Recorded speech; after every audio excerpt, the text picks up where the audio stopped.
Hello friends, GK गुरु जी अड्डा के YouTube platform पे मैं शैलेश आप सभी का हार्दिक स्वागत करता हूं। प्यारे साथियों, जैसे कि आप सभी को पता होगा सीटेट का एग्ज़ाम 15 दिसंबर को होगा और हम आपके लिए लगातार प्रयास कर रहे हैं हर सब्जेक्ट की नोट्स के साथ आपको पढ़ाई करवाई जाए।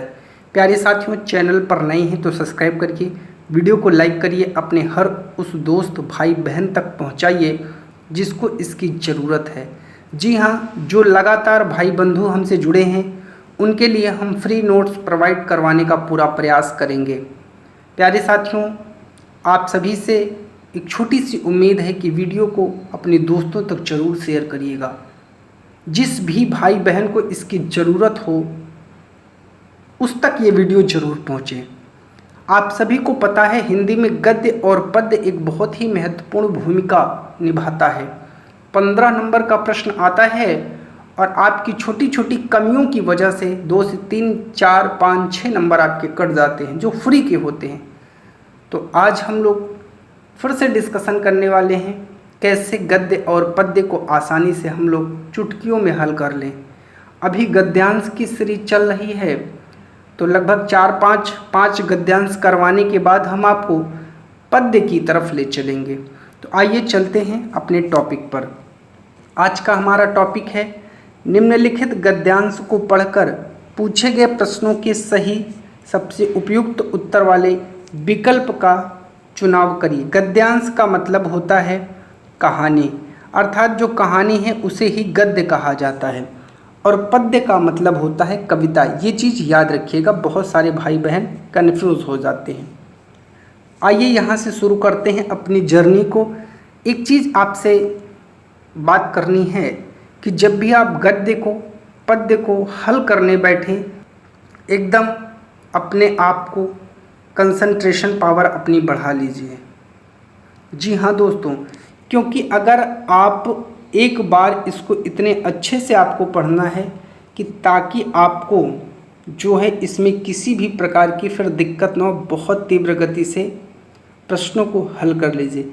अर्थात पढ़ने के बाद एक एक लाइन का मैपिंग आपके दिमाग में सेव हो जाना चाहिए कि कौन सी बात कहाँ पर है। और आइए इसी के माध्यम से हम लोग ये जानने का बहुत तीव्र गति से प्रयास भी करेंगे। तो चलते हैं आज के अपने टॉपिक पर और देखते हैं क्या चीज़ें हमारे लिए इम्पॉर्टेंट होने वाली हैं। चलिए, कल तो समझ लीजिए कि मेरे घर पर लगभग चौथाई देश इकट्ठा हो गया था। सुदूर उत्तर में असम, मिजोरम, मणिपुर और अरुणाचल से लोग। दक्षिण की बात करें तो तमिल और मलयाली अर्थात मलयालम। हम सभी लगभग एक ही उम्र के, ना कोई बूढ़ा ना कोई बच्चा। गजब बात यह कि जिस तरह की आड़ी तिरछी सामाजिक व्यवस्था और अक्सर खाली रहने वाली जेब के चलते मैंने फैजाबाद छोड़ा, इन सब ने भी अपनी अपनी जगहें कमोबेश उन्हीं वजहों से छोड़ी। असम वाले दोस्त से पूछा मैंने, गुवाहाटी ना छोड़ते तो क्या कर रहे होते? उसने बताया, हम आपकी तरह इतनी टेंशन नहीं लेते। असम ना छोड़ा होता तो घर में गिटार पड़ा है, कहीं किसी पेड़ के नीचे बैठकर टुनटुना रहे होते और गा रहे होते। इन दिनों ब्रह्मपुत्रा उफनाई हुई है, असम तबाह है, तो फिर भला वह कैसे चर्चा में ना आती। मैंने अभी तक यही सुना था कि ब्रह्मपुत्रा चीन से जब चलती है तो इसे वहाँ यारलंग सांगपो के नाम से पुकारते हैं, यानी घोड़े जैसी नदी या घोड़ा नदी। यह भी सुना था कि भारत आते ही इसे ब्रह्मपुत्रा के नाम से पुकारा जाने लगता है। ये है आपका गद्य, और इस गद्य से बनने वाले प्रश्नों की आइए चर्चा करते हैं। पहला प्रश्न है, चलिए, कल तो समझ लीजिए कि मेरे घर पर लगभग चौथाई देश इकट्ठा हो गया था। आपकी गद्य की पहली लाइन है। वाक्य में लगभग चौथाई देश से क्या तात्पर्य? जो चौथाई देश शब्द आया है इससे क्या तात्पर्य है? इसका मतलब है देश की लगभग चौथी जनसंख्या। बताइए, गलत है।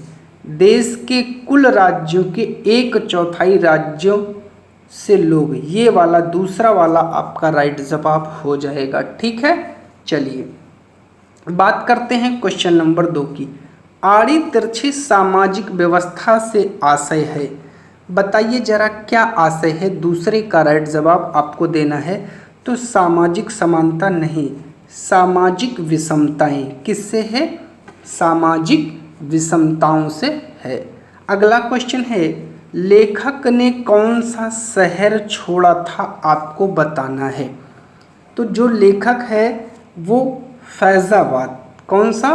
फैज़ाबाद शहर को छोड़ा था, याद रखिएगा। देखिए आप लोग जब अच्छे से पढ़ेंगे तो आपको समझ में आएगा। जैसे कुछ भाई बंधु हैं जिनको समस्या होगी तो मैं दिखा देता हूँ, नहीं कहेंगे कि सर जो है आपने तो बता दिया लेकिन गद्य में कहाँ है।